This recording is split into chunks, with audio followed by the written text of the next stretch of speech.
I want you to think of Chet GPT and these large language models as tools that you can use to give your ideas form, to give your thoughts, realization, to be able to explore lots of different concepts and be able to refine them over interactions with the tool.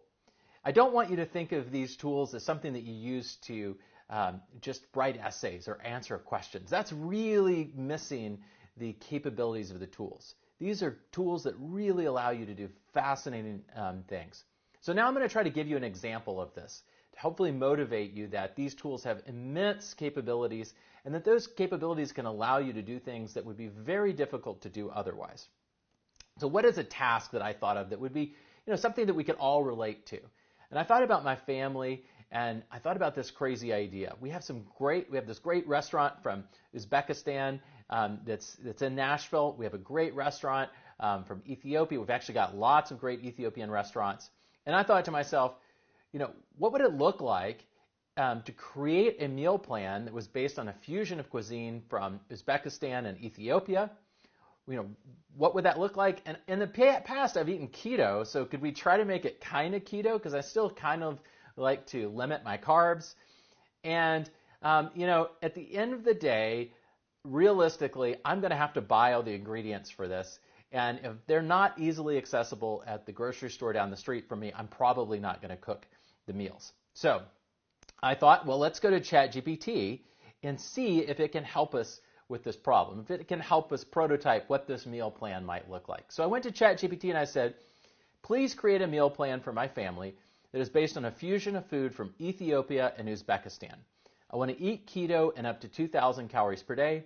Pick dishes where the ingredients are easy to get from an average U.S. grocery store. Now, this is a hard problem, right? I don't think that there's a human on the planet that could easily answer this question. And if they are, I probably could not find them. It would probably cost me too much to hire them. And they certainly couldn't do this as fast as I'm about to get it done for me.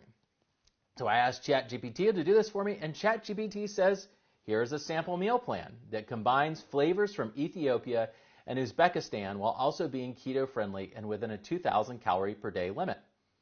Breakfast, scrambled eggs with sauteed onions, tomatoes, and Ethiopian Berber spice.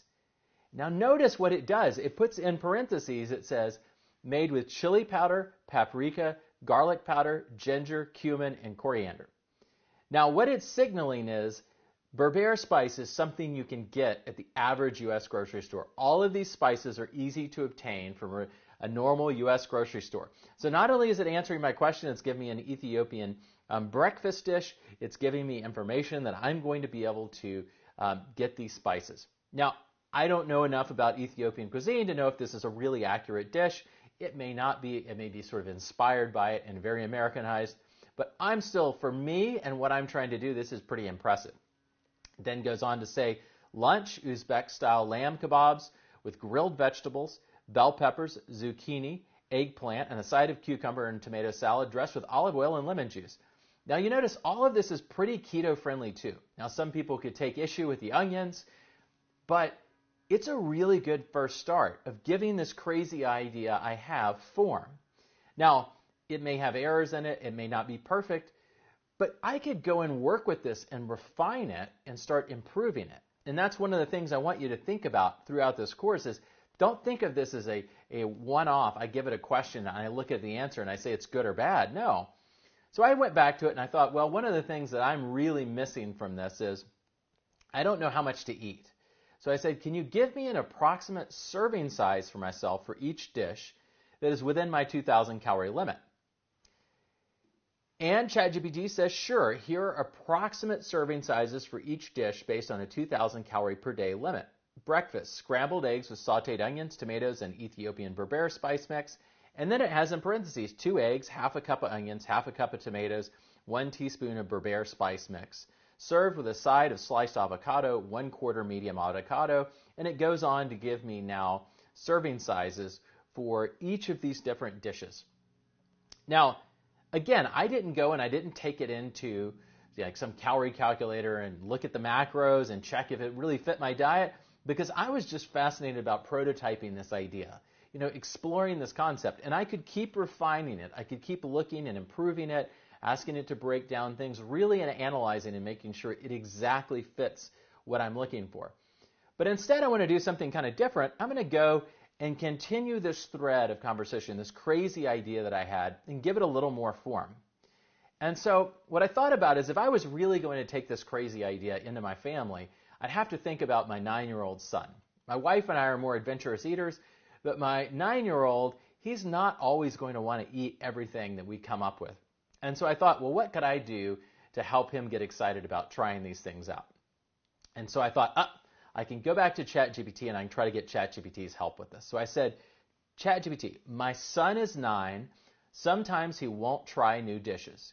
To make this culinary adventure more fun for him, can you create a short Pokemon battle story to go with each dish? And if you're not familiar with Pokemon, it's trading cards and a game and a cartoon. My son loves it. I will read the stories with him before dinner to get him excited about trying the new food. Make sure the story ends with a cliffhanger that will motivate him to try the new food.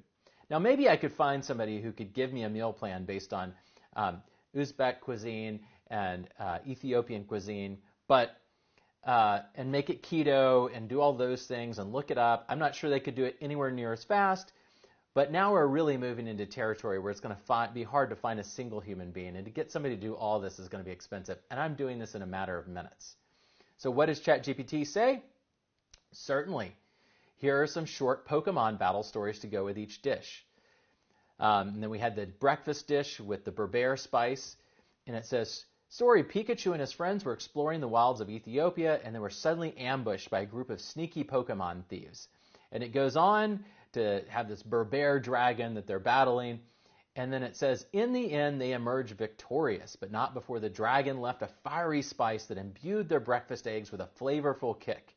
Can you help Pikachu and his friends defeat the berbere dragon and enjoy this spicy breakfast? That's pretty amazing, right? We've gone from a meal plan to now help my son get excited about eating this by mixing in some concept that he's really excited about, and it's actually produced a cliffhanger. Is this the best cliffhanger? Maybe, maybe not. But does it matter? No, because I'm rapidly sort of experimenting with my ideas. I'm trying to give my thought form.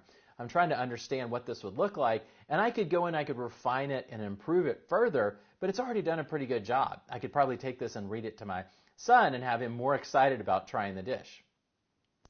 So then I thought, well, let's take this crazy idea further. So we're going to be sitting at the dinner table. We're going to read these crazy stories that Chet GDP has generated for me to try to get my son excited about eating these dishes. I thought, what else do we do at the dinner table that I could weave into this? And I thought, well, one of the things we do is we talk about what my son is learning at school. And one of the things he loves is he loves learning math and playing math games. And I thought, well, is there a way I can integrate that into this whole crazy idea? And I said, ChatGPT, I would like you to play a math game with my 9-year-old to teach him about division with fractions and nutrition. Ask him questions one at a time involving Pokemon in these topics and make it into a game. When he wins, the Pokemon win. Ask the first question. And ChatGPT says, great, let's play a fun math game involving Pokemon and nutrition. Question 1. Pikachu and his friends are planning a meal that includes half a cup of cooked rice, but they need to divide it evenly among 3 Pokemon. How much rice will each Pokemon get? And it gives him a hint, and it says, if you get stuck, feel free to ask me for more hints, for guidance. And what does it do? It then waits for my son to respond. So we go and we type in the answer. We type in 1/6. Now notice, before we were asking it questions, and now it's asked us a question. We've told it to create this math game. It's now asked me or my son a question. I'm typing in 1/6 as the answer. And now ChatGPT says, good job, that's correct. Each Pokemon will get 1/6 a cup of cooked rice. We got this answer by dividing 1/2 by 3, which gives us, and it works out the math for us. And so we went from, a meal plan, this crazy idea of a meal plan that's based on food from Uzbekistan and Ethiopia, that's keto friendly, that I can get at an average grocery store. We then added serving sizes or portions to it. We then took that and we got it to generate, Pokemon battle stories with cliffhangers that would help my son get excited about eating these dishes. And then I created a game, a math game based on nutrition and Pokemon to go along with this to make it even more fun. And then I thought, well, what else can we do this? I mean, let's really give this thought some form at the end. We've gotten the meal plan, we've gotten the stories, we've got this game. Can we give the game real form? And so I used some of my domain knowledge as a computer scientist to say, let's create code for this. So we're actually going to produce software for it. So I said, let's create code for this in Python, but I want it to be a web application. And I'm not going to go through all the details because they are domain specific. They use my knowledge of computer science. But the key thing is that Chet GPT then generates actual software, the code for software for this. I'm not going through all of it, but the important piece of it is when we get to the end of it, we actually have real working software that I could run on a computer to play this math game with my son. And so you can see that we took some simple idea and we rapidly prototyped it into all kinds of different forms. And at any point in time, we could go and we could further refine one of the forms. So we could take the meal plan that didn't have information about how much to eat and portions, and we could add that into it. We could reshape it into a completely different form. We could then eventually get to the end and take some form that we had created and take it out of the language model and turn it into software. And so that capability of taking our ideas and rapidly iterating and prototyping with them, that's just one example of the type of thing that we can do with these large language modules like Chet GPT. Now, I hope this example helps to get you inspired about the capabilities of what you're going to learn to do within this course.